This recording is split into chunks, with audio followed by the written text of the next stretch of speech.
ایک اہم جاسوسی روکنے کی کارروائی کے دوران Uttar Pradesh anti terrorist squad ATS نے ایک سابق فوجی کو ہاپوڑ سے اور دوسرے شخص کو گودھرا سے گرفتار کر لیا۔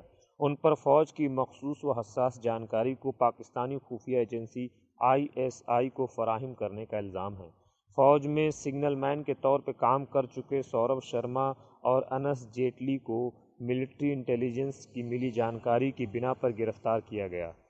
Additional director general police Prashant Kumar نے بتایا کہ سوربھ کو لکھنؤ لایا گیا ہے اور دونوں پر UAPA قانون اور آفیشیل سیکرٹ قانون کے تحت مقدمہ درج کیا گیا ہے۔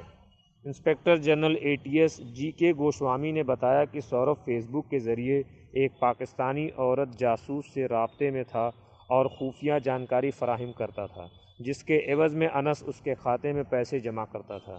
تحقیقات سے معلوم ہوا کہ جون 2020 میں فوج سے ریٹائر سوربھ نے کافی زیادہ حساس جانکاری پاکستانی خفیہ ایجنسی کو فراہم کر چکا ہے۔